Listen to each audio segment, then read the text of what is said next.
یہودی کا بیٹا نبی پاک کی خدمت کرتا تھا اکثر. یہودی کا بچہ وہ بیمار ہو گیا, روز آتا تھا, چھوٹے موٹے کام کرتا تھا, بیمار ہو گیا. حضور نے فرمایا چلو تیمارداری کرنے چلتے. کس کی؟ غلام کی, نوکر کی. یہاں صاحب کہتے ہیں 5,000 روپیہ لے جاؤ, وہ بڑے احسان کے ساتھ 5,000 روپیہ لے جاؤ اور دے آنا. ان سے کہنا ساتھی پوچھ رہے تھے تیرا کیا حال ہے, وہ بات ختم ہو گئی. حضور بنفس نفیس گئے اور غریب کا گھر تھا. وہ یہودی باہر نکلا جس کا بیٹا بیمار تھا. کہتا جب دروازے میں نے مسلمانوں کے نبی کو کھڑے دیکھا تو میرے پیروں تلے زمین ہی نکل گئی. میں نے کہا حضور مجھ غریب کی کٹیا میں کیسے آئے؟ اور میں تجھے پتا ہے نا تیرا بچہ میری نوکری کرتا تھا یا بیمار ہو گیا, میں تیمارداری کرنے آیا. وہ یہودی کہتا مجھے خیال یقین ہی نہ آئے کہ میرے گھر میں حضور, تو امیر حرم, میں غریب بے نوا, تو کجا من کجا, میرے گھر میں حضور آئے. کہتے کہاں ہے ہمارا پیارا؟ حضور وہ لیٹا ہوا ہے. صحابہ کہتے ہیں نبی پاک سرانے گئے تو اس کا آخری وقت تھا, تھوڑا سا ٹائم تھا. میرے مصطفیٰ نے فرمایا تو میری نوکری کرتا تھا, آج میں تیری تیمارداری کرنے آیا ہوں. غلاموں سنو, جو رسول اللہ کی نوکری کرے آخری وقت آئے تو اللہ کے رسول پہنچ جایا کرتے ہیں, حضور پہنچ جایا کرتے ہیں. نجم کی ہے خدا آرزو ہے یہی, عاشق زار کی آبرو ہے یہی, موت کے وقت سر ان کے قدموں میں ہو, دید ہوتی رہے دم نکلتا رہے. حضور پہنچ جاتے ہیں. نبی پاک تشریف لائے, بیٹھے سرانے. حضور نے جب اپنا برف سے ٹھنڈا اور کستوری سے زیادہ خوشبو والا ہاتھ اس کے بالوں میں پھیرا, آنکھیں کھولی, حضور نے فرمایا چل کلمہ پڑھ جا, چل میرا کلمہ پڑھ جا. ساری دنیا در رسول پہ آ کے کلمہ پڑھے اور حضور اسے کلمہ پڑھانے گھر تشریف لے گئے. یہ ایک مزدور کو, ایک محنت کرنے والے کو اعزاز دیا. گھر گئے, کلمہ پڑھ لے. اس نے اپنے والد کی طرف دیکھا اور والدہ کی طرف دیکھا, ماں باپ یہودی ہیں, رونے لگے. کہنے لگے بیٹا یہ ہم سے زیادہ بڑھ کر تیرے حق میں خیر خواہ ہے, جیسے کہتے ہیں کر لے. اس نے کلمہ پڑھا اور حضور کی گود میں لوٹ پوٹ ہونے لگا. کلمہ پڑھا, روح پرواز کر گئی. شارحین کہتے ہیں جب نبی پاک وہاں سے نکلے تو حضور نے فرمایا اٹھاؤ اس کی میت کو. ماں باپ کہنے لگے کہاں لے جانا ہے؟ فرمایا ہم اپنے طریقے کے مطابق غسل کفن کریں گے, اس لیے کہ جو کلمہ پڑھ جائے پھر وہ میرا ہو جایا کرتا ہے, میرا ہو جایا کرتا ہے. بھائی یاد رکھیں, مزدور کو حضرت ربیعہ بن کعب فرماتے ہیں میں حضور کو وضو کراتا تھا. رات کا وضو میری ذمہ داری تھی, صرف ایک وضو رات کا. ہمارے ہاں تو 25 سال مزدور مزدوری کر کے چلا جاتا ہے, پر وہ مزدور ہی رہتا ہے.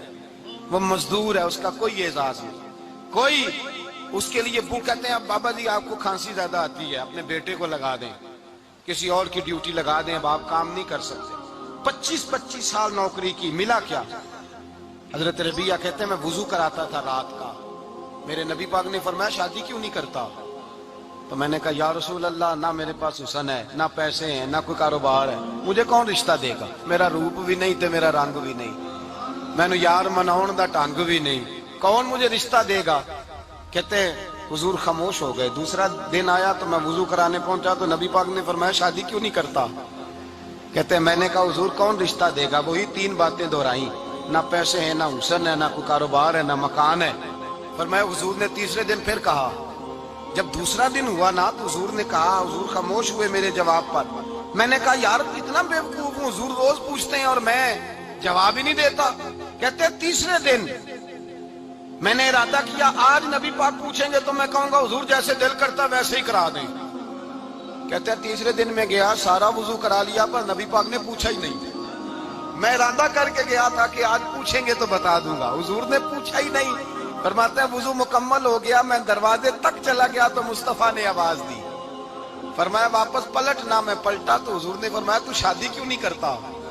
کہتے ہیں میں کھل کے مسکرایا. میں نے کہا محبوب تیرے کرم پہ قربان جاؤں, کیا انداز محبت ہے, حضور مہربانی کریں کرا دیں. فرمایا فلاں سردار کے پاس جا, ایک وضو کراتے ہیں, اور اعزاز حضور نے کتنا دیا, جا سردار کے پاس اور اسے جا کے کہہ کہ اللہ کے رسول فرماتے اپنی بیٹی کا نکاح تیرے ساتھ کر دے. فرماتے میں گیا, ماں باپ کو بڑی فکر ہوتی ہے بیٹیوں کی. وہ کہنے لگا میں شام کو خود نبی پاک کی بارگاہ میں آؤں گا کہتے میں باہر نکلنے لگا تو وہ بچی پردے کی اوٹ سے بولی, کہنے لگی غلام ٹھہر جا, ابا جی آپ کو میری فکر ہے, اماں جی میری فکر ہے, میری فکر نہ کریں اور یہ نہ دیکھیں آیا کون ہے, یہ دیکھیں بھیجا کس نے ہے. آپ مجھے حوالے کریں نبی پاک کے, حضور کے حوالے کریں, اللہ رسول مجھے کبھی ضائع نہیں کریں گے.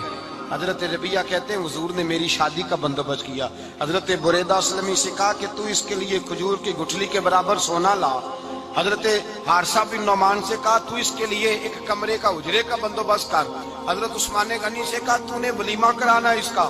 فرمایا میں تو تھوڑی نوکری کرتا تھا, مصطفیٰ نے ساری زندگی کا ہی بندوبست فرما دیا. یہ مزدور کے ساتھ حضور کا انداز ہے. پہلے میں نے شروع میں کہا کہ مزدور اس بات کو سمجھتا ہی نہیں کہ اس کا مقام کتنا, وہ اس بات کو جانتا ہی نہیں اللہ نے اسے اعزاز کتنا دیا ہے. ملت کا جوان سب سے پہلے تو کبھی کسی کی جیب کی طرف نہ دیکھے. اور یہ بات یاد رکھ لیں, درجنوں بزرگوں کے ارشادات کی روشنی میں ایک موٹی بات بیان کر رہا ہوں, توجہ ہے میری بات پر. جس کی توجہ دوسروں کی جیب پہ ہوتی ہے وہ رسوا ہو جاتا ہے. کاہل لوگ جو زندگی میں صرف ہاتھ پھیلانے کے عادی ہوتے ہیں, ان کے دامن میں سوائے رسوائی کے کچھ نہیں آتا, ان کے حصے میں سوائے بدنامی کے کچھ نہیں آتا.